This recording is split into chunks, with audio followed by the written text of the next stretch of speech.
اعوذ باللہ من الشیطان الرجیم بسم اللہ الرحمن الرحیم سورۃ الحشر بسم اللہ الرحمن الرحیم سبح للہ ما فی السماوات وما فی الارض.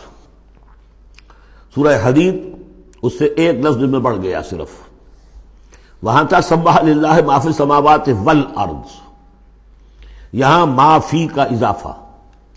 تسبیح کرتی ہے اللہ کی ہر وہ شے جو آسمانوں میں ہے اور ہر وہ شے جو زمین میں ہے. گویا کہ ایمفیسس بڑھ گیا.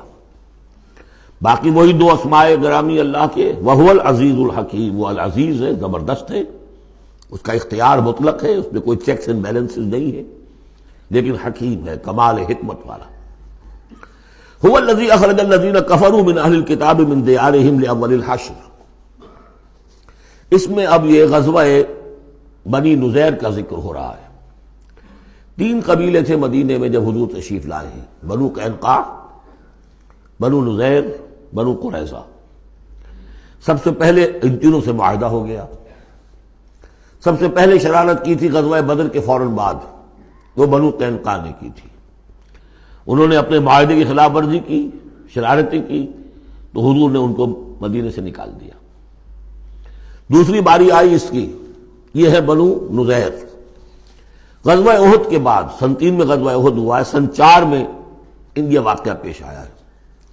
انہوں نے، ان کا ایک سردار تھا کعب ابن اشرف، اس نے بڑی ریشہ دوانی شروع کی. قریش کے ساتھ سلسلہ جنبانی ہو رہا ہے، خود بھی گیا کسی طریقے سے. ہم تو، ہماری جان ضیق میں آ گئی ہے، محمد آ گئے وہاں پر، آپ کی قوم کے لوگ ہیں، اب آپ ہی ہمیں ہماری جان ان سے چھڑائیں اور آپ لوگ حملہ کریں، ہم اندر سے مدد کریں گے. لہذا یہ ساری ریشہ دوانی ہو رہی تھی. ایک مرتبہ حضور کو بلایا، کچھ معاملات میں گفتگو کرنی ہے. جہاں بیٹھے ہوئے تھے کسی دیوار کے سائے میں نیچے، اس کے اوپر سے ایک بڑی چکی کا پارٹ جو ہے پھینکا تاکہ حضور کو ہلاک کر دے. تو یہ ساری ان کی طرف سے ریشہ دوانیاں ہو رہی تھیں. اس کے بعد بالآخر حضور نے فیصلہ کیا اور ان کے خلاف اقدام کیا. ربیع الاول سن 4 میں محاصرہ کر لیا ان کا. 6 دن یا یہ کہ مختلف تعداد آئی ہے دنوں کی، یہ محاصرہ جاری رہا. ان میں ہمت نہیں ہوئی کہ یہ مقابلہ کرتے. بالآخر انہوں نے سرنڈر کر دیا اور طے یہ پایا کہ انہیں جانے کی اجازت ہوگی اور جو سامان بھی یہ یہاں سے لے جا سکے. تو اب یہ ظاہر بات ہے کہ ان کے مکان تھے، وہ مکان بھی وہ گرا رہے تھے. کواڑ ہی لے جائیں، وہ جو اوپر کڑیاں لگی ہوئی ہیں وہی لے جائیں. تو یہ سب کے سب جو پورا قبیلہ ہے نکل گیا. جو سامان اٹھا کر لے جا سکتے تھے وہ لے گئے.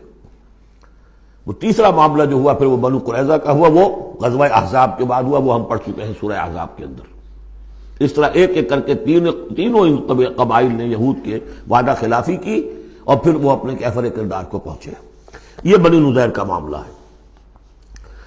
هو الذی اخرج الذین کفروا من اہل الکتاب من دیارہم، وہی ہے جس نے نکال باہر کیا ان کافروں کو جو اہل کتاب میں سے تھے ان کے گھروں سے، لاول الحشر، پہلے جمع ہونے کے وقت. یعنی مسلمان بھی سمجھتے تھے کہ اتنی آسانی سے نہیں ہوگا معاملہ، جنگ ہوگی، یہ سامنے آئیں گے، میدان میں آئیں گے، جنگ ہوگی، خریزی ہوگی. ان لوگوں کی بھی بڑی بڑکیں تھیں، پہلے تو بہت بڑکیں مارتے تھے کہ ہم یہ کر دیں گے، وہ کر دیں گے. مسلمانوں، قریش سے تمہاری جنگ ہوئی ہے، اگر بھی ہم سے اگر مقابلہ پیش آئے تو تمہیں معلوم ہوگا جنگ کسے کہتے ہیں، وغیرہ وغیرہ. یہ سورہ بنی اسرائیل، سورہ آل عمران کے بالکل شروع میں اس کا تذکرہ ہے.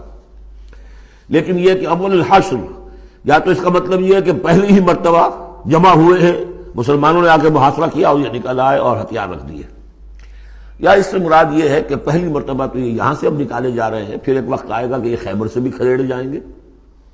حضرت عمر کے زمانے میں تو جزیرہ نما عرب کو خالی کرا دیا گیا عیسائیوں سے اور یہودیوں سے. پھر ایک اور حشر ہونے والا ہے، وہ قیامت کا حشر ہے. تو اول الحشر یہ ہے جو ہوا ہے، ان کے ساتھ پیش آیا.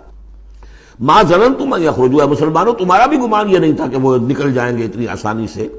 وظنوا، اور ان کا بھی یہ یقین تھا، انہم مانعتہم حصونہم، کہ ان کے جو قلعے ہیں وہ انہیں بچا لیں گے، ان کی حفاظت کریں گے، من اللہ، اللہ سے. فَأَتَاهُمُ اللَّهُ مِنْ حَيْثُ لَمْ يَحْتَسِبُوا، تو اللہ نے تو ان پر حملہ کیا وہاں سے جہاں سے انہیں گمان ہی نہیں تھا. یعنی ان کے دلوں میں رعب ڈال دیا. باہر سے کچھ کرنے کی ضرورت نہیں اللہ کو، اللہ نے ان کے دلوں میں خوف پیدا کر دیا. وَقَذَفَ فِي قُلُوبِهِمُ الرُّعْبَ، ان کے دلوں میں اللہ تعالیٰ نے روب جو ہے وہ ڈال دیا. یخربون بیوتہم، اب دیکھ لو وہ خود اپنے گھر جو ہیں ان کی تخریب کر رہے ہیں، توڑ رہے ہیں، کوئی کیواڑ نکالنے کو، کوئی کھڑکی نکالنے کو، کوئی چوکٹ نکالنے کو، کوئی اور اوپر کے جو ہے کڑیے اور شتیر لے جانے کے لیے. یخربون بیوتہم بایدیہم، اپنے ہاتھوں سے بھی تخریب ہو رہی ہے، وایدی المومنین، اور اہل ایمان کے ہاتھوں سے بھی. فاعتبروا یا اولی الابصار، تو اے آنکھوں والو عبرت حاصل کرو. یہ گویا کہ سنایا جا رہا ہے بنو قریظہ کو بھی کہ اب تم رہ گئے ہو، ایک رہ گیا، عبرت حاصل کرو. وَلَوْلَا أَن كَتَبَ اللَّهُ عَلَيْهِمُ الْجَلَاءَ، اگر اللہ تعالیٰ نے پہلے سے یہ لکھ نہ دیا ہوتا کہ ان کو جلا وطن کیا جائے گا، لَعَذَّبَهُمْ فِي الدُّنْيَا، تو انہیں اور سخت عذاب دیتا دنیا کی زندگی میں. وَلَهُمْ فِي الْآخِرَةِ عَذَابُ النَّارِ، اور آخرت میں تو ان کے لیے آگ کا عذاب ہے ہی.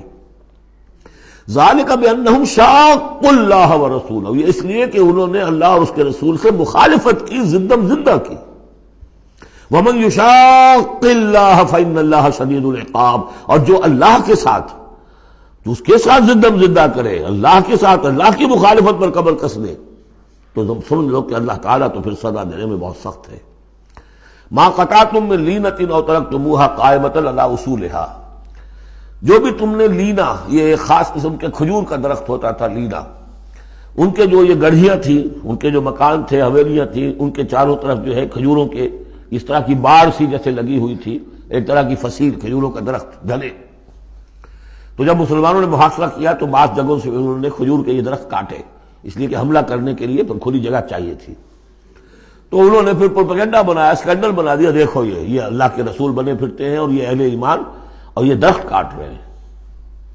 تو یہاں اللہ تعالیٰ نے اہل ایمان کے اس اقدام کی طرف اس کا جواز عطا فرمایا ہے کہ یہ تم نے صحیح کیا، تو غلط کام نہیں کیا. ما قطعتم من لینۃ او ترکتموها، تم نے جو بھی وہ کھجور کے درخت کاٹے یا جو بھی تم نے چھوڑ دیے انہیں، قائمۃ علی اصولھا، جو اپنی جڑوں پر کھڑے ہوئے ہیں اب بھی، فباذن اللہ، یہ سب اللہ کے اذن سے ہوا ہے. یعنی اللہ کے رسول صلی اللہ علیہ وسلم نے اگر نہیں روکا ہے تو ان کا نہ روکنا گویا کہ اللہ کی طرف سے اس کی ایک منظوری اور اس کی طرف سے اللہ تعالیٰ کی طرف سے امپلائڈ جو ہے اس کی سینکشن ہے. ما قطعتم من لینۃ او ترکتموها قائمۃ علی اصولھا فباذن اللہ ولیخزی الفاسقین، اور یہ اس لیے تھا تاکہ فاسقوں کو اللہ تعالیٰ رسوا کرے اور ذلیل و خوار کرے. صدق